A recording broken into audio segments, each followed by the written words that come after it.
High দর্শক বন্ধুগণ, MLT পাঠশালার পক্ষ থেকে তোমাদের সকলকে স্বাগত জানিয়ে আজকে আবারও একটি টপিক নিয়ে আলোচনা করব।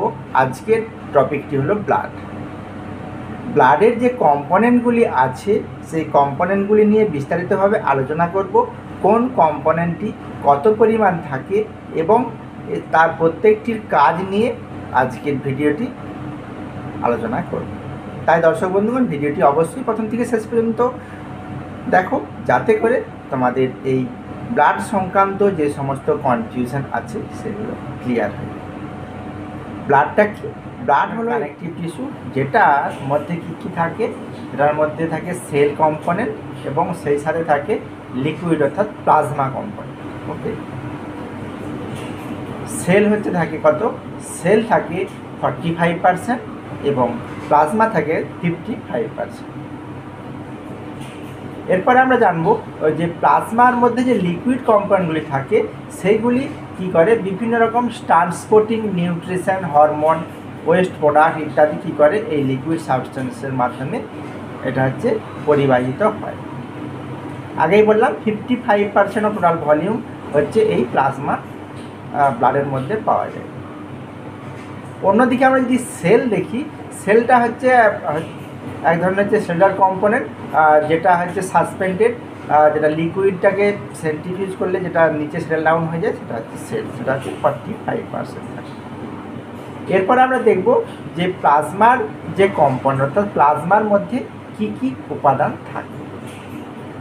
প্লাজমার মধ্যে থাকে প্লাজমা প্রোটিন, আর কি থাকে, এর সঙ্গে থাকে নিউট্রিয়েন্ট, এছাড়াও আছে ইলেকট্রোলাইট, গ্যাস, এছাড়াও নাইট্রোজেনাস এবং নন নাইট্রোজেনাস কিছু সাবস্টেন্স থাকে হচ্ছে এই প্লাজমার মধ্যে। প্রথমে আসি প্লাজমা প্রোটিন। প্লাজমা প্রোটিনের মধ্যে আবার কয়েকটি ভাগ আছে। অ্যালবুমিন আছে, ফিব্রিনোজেন আছে, গ্লোবিউলিন আছে ইত্যাদি হচ্ছে প্লাজমা প্রোটিন। অ্যালবুমিন কী করে? Albumin maintain osmotic pressure in regulate blood volume, মানে ব্লাডের মধ্যে যে অসমোটিক প্রেসারটি আছে সেই প্রেসারটিকে রেগুলেট করে কে? এই অ্যালবুমিন।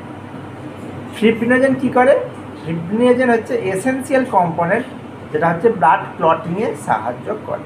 ওকে, আর গ্লোবিউলিন হচ্ছে একটা গুরুত্বপূর্ণ রোল পালন করে এই আমাদের এই ব্লাড কম্পোনেন্টের ক্ষেত্রে। কী রোল পালন করে? এটা প্লে রোল হচ্ছে ইমিউনিটি অ্যান্ড অ্যান্টিবডি প্রোডাকশান। আমাদের শরীরের মধ্যে যে ইমিউনিটি, যার ফলে অ্যান্টিবডি প্রোডাকশানে সাহায্য করে এই গ্লোবিউলিন। তাহলে প্লাজমা প্রোটিনগুলি কী কাজ সেগুলো আমরা জানলাম। এরপরে আমরা জানবো যে নিউট্রিয়েন্টগুলো কী কী আছে, যেমন গ্লুকোজ আছে, অ্যামাইনো অ্যাসিড আছে, ফ্যাটি অ্যাসিড আছে, লিপিড আছে, ভিটামিন কি আছে? সি আছে, ভিটামিন কে আছে, ভিটামিন বি কমপ্লেক্স, এগুলো হচ্ছে এই প্লাজমার মধ্যে পাওয়া যায়।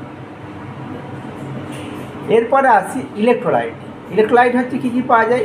সোডিয়াম আছে, ক্যালসিয়াম আছে, ম্যাগনেসিয়াম আছে, বাইকার্বনেট আছে, ক্লোরাইড আছে ইত্যাদি ইলেকট্রোলাইটগুলি হচ্ছে এই প্লাজমার মধ্যে পাওয়া যায়। এরপরে আসি গ্যাসের মধ্যে oxygen, carbon dioxide, nitrogen dioxide এগুলো হচ্ছে কি হয় এই আমাদের প্লাজমার মধ্যে পাওয়া যায়। আর অবশেষে যেটা আছে নাইট্রোজেনাস এবং নন নাইট্রোজেনাস কিছু ওয়েস্ট প্রোডাক্ট আছে যেগুলো হচ্ছে এই প্লাজমার মধ্যে পাওয়া যায়। সেইগুলো কি কি? যেমন হচ্ছে urea, creatinine, uric acid, lactic acid, এগুলো হচ্ছে ওয়েস্ট প্রোডাক্ট, যেটা হচ্ছে আমাদের এই ফ্লুইডের মধ্যে অর্থাৎ প্লাজমার মধ্যে পাওয়া যায়। এগুলো গেল হচ্ছে প্লাজমা পার্টের মধ্যে যে কম্পোনেন্টগুলো, সেগুলো কী কী পাওয়া যায় এবং তাদের কাজগুলো নিয়ে আমরা দেখলাম। এরপরে আমরা দেখব যে সেল কম্পোনেন্ট। সেই সেল কম্পোনেন্টের মধ্যে কী কী উপাদানগুলো থাকে। সেল কম্পোনেন্টের মধ্যে থাকে আমরা জানি সকলেই যে ডব্লিউবিসি, আরবিসি অ্যান্ড প্লেটলেট। প্রথমে আসি প্লেটলেটটা কি? প্লেটলেটটা হচ্ছে একটা গুরুত্বপূর্ণ রোল পালন করে, যেটা ক্লটিংয়ের ক্ষেত্রে, মানে অর্থাৎ কোনো জায়গায় যদি আমাদের কেটে যাওয়ার পরে আমরা বেশ কিছুক্ষণ সময় পরে দেখতে পাই ওই জায়গাটায় ব্লাডটা অটোমেটিকভাবে জমাট বেঁধে গেছে, অর্থাৎ সেই জায়গা থেকে ব্লাড ক্ষরণ বন্ধ হয়ে গেছে। এবং তারপরে সেখানে একটা জালিকাকার ফর্ম হয় এবং সেখান থেকে একটা সিরাম টাইপের অর্থাৎ হালকা খড় ধোয়া জলের মতো একটা রস মিশ্রিত হতে থাকে। অর্থাৎ এই যে প্লেটলেটটা কী করে, প্লেটলেট হচ্ছে কোনো ক্ষত স্থানে যদি কেটে যায় সেই জায়গা থেকে ব্লিডিং বন্ধ হতে সাহায্য করে। এরপরে আসি আরবিসি। আরবিসির মধ্যে আরবিসি যাকে আমরা কি বলে এরিথ্রোসাইট বলে থাকি, এটা কী করে ট্রান্সপোর্ট অক্সিজেন ট্রান্সপোর্ট করে কোথায়, lungs to whole body, lungs থেকে হোল বডি টিস্যুর মধ্যে হচ্ছে অক্সিজেনটাকে ট্রান্সপোর্ট করে এবং কার্বন ডাইঅক্সাইডটা কী করে টিস্যু থেকে কী করে আবার লাংস পর্যন্ত সার্কুলেট করে। এরপরে আমরা দেখব কি ডব্লিউবিসি বা লিউকোসাইট। লিউকোসাইট বলতে গেলে আবার লিউকোসাইটকে সাধারণত দুই ভাগে ভাগ করা হয়, একটা হচ্ছে গ্র্যানুলোসাইট আর একটা অ্যাগ্রানুলোসাইট, অর্থাৎ যার মধ্যে গ্র্যানিউলস পাওয়া যায় তাকে বলবো গ্র্যানুলোসাইট এবং যার মধ্যে গ্র্যানিউলস পাওয়া যায় না তাকে বলবো অ্যাগ্রানুলোসাইট। তার আগে বলে রাখি যে প্লেটলেট এবং আরবিসি অর্থাৎ ম্যাচিওর আরবিসি এবং প্লেটলেটের মধ্যে কোনো নিউক্লিয়াস পাওয়া যায় না, শুধুমাত্র ডব্লিউবিসির ক্ষেত্রেই ওর মধ্যে নিউক্লিয়াস পাওয়া যায়। এছাড়াও গ্র্যানুলার এবং অ্যাগ্রানুলার দুই রকম আলাদাভাবে ভাগ করা যায়। গ্র্যানুলোসাইটকে আবার দুই ভাগে বা তিনটি ভাগে ভাগ করা যায়, কী কী, basophil, neutrophil and eosinophil.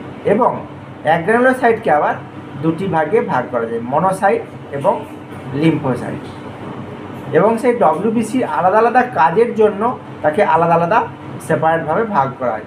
Define body against infection, foreign substance এবং অ্যাবনর্মাল সেলের এগেনস্টে এই ডব্লিউবিসিটা আমাদের কাজ করে, অর্থাৎ ফার্স্ট লাইন ডিফেন্সও বলা চলে এই ডব্লিউবিসি। এরপরে আমরা দেখে নেব যে ডব্লিউবিসির যে আলাদা আলাদা পার্টগুলি নিয়ে বললাম সেই প্রত্যেকটি পার্টের কী কী কাজ সেগুলো আমরা এরপরে দেখব। প্রথমে আসি বেসোফিল, অর্থাৎ গ্র্যানুলোসাইটের মধ্যে একটি উপাদান হচ্ছে basophil.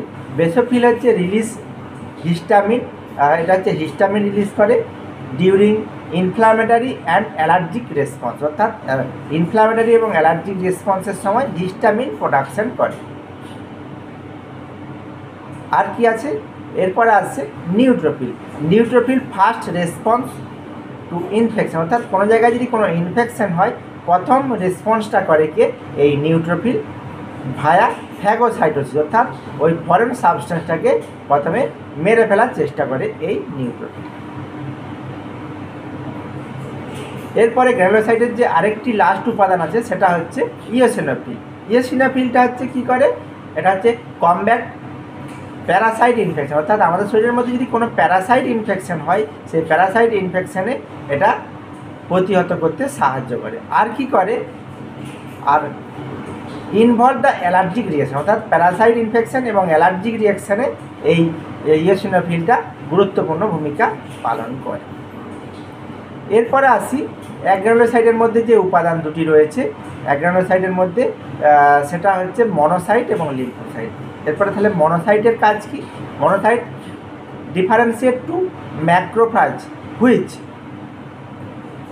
Pathogen and dead cell, অর্থাৎ ডেড সেল এবং প্যাথোজেনকে সেটা হচ্ছে ডিফারেন্সিয়েট করে কে এই মনোসাইট, অর্থাৎ আমাদের শরীরের মধ্যে কোনটা ডেড সেল এবং কোনটা প্যাথোজেন সেটাকে কী করে, সেটাকে আইডেন্টিফাই এবং ডিফারেন্সিয়েট করে এই মনোসাইট। এরপরে আসছি লিম্ফোসাইট। লিম্ফোসাইট হচ্ছে দু ধরনের হয়, টি লিম্ফোসাইট এবং B lymphocyte, small lymphocyte and large lymphocyte. Including T lymphocyte attack infected cell, অর্থাৎ আমাদের শরীরের মধ্যে কোনো ইনফেক্টেড সেল যদি থাকে সেই ইনফেক্টেড সেলগুলোকে অ্যাটাক করে কে এই টি লিম্ফোসাইট। আর বি লিম্ফোসাইট কী করে, বি লিম্ফোসাইট প্রডিউস অ্যান্টিবডি, আমাদের শরীরের মধ্যে অ্যান্টিবডি প্রডিউস করে। অ্যান্ড ন্যাচারাল কিলার সেল, যাকে আমরা ন্যাচারাল কিলার সেলও বলবো, এবং কী করে যেটা টার্গেট অ্যাবনর্মাল সেলগুলোকে কী করে এরা মেরে দেয়। তো বন্ধুরা আজকে আমরা সেই ব্লাডের যে কম্পোনেন্ট অর্থাৎ বেসিক যে কম্পোনেন্ট সেই কম্পোনেন্টগুলো নিয়ে আলোচনা করলাম এবং ডিসপ্লেতে আমি দিয়ে দিচ্ছি, এবং সেই সাথে এই যে ডব্লিউবিসির যে আলাদা আলাদা উপাদানগুলি সেগুলি দেখতে কেমন সেইটাও আমি ডিসপ্লেতে দিয়ে দিচ্ছি, সেখান থেকে তোমরা দেখে নিতে পারো। নেক্সট ভিডিওতে আমি নিয়ে আসবো যে আমাদের যে ব্লাড টেস্ট করা হয়ে থাকে, অর্থাৎ ব্লাড টেস্টের জন্য যে ব্লাড স্যাম্পেল কালেকশন করা হয়, কোন টেস্টের জন্য কোন কালারের কন্টেনারের মধ্যে ব্লাড স্যাম্পেল কালেক্ট করা হয়, অর্থাৎ অর্ডার অফ ড্র নিয়ে আমরা আলোচনা করব। তো বন্ধুরা, পরের ভিডিওটি অবশ্যই তোমরা দেখতে থাকো। MNT পাঠশালার পক্ষ থেকে তোমাদের সকলকে ধন্যবাদ।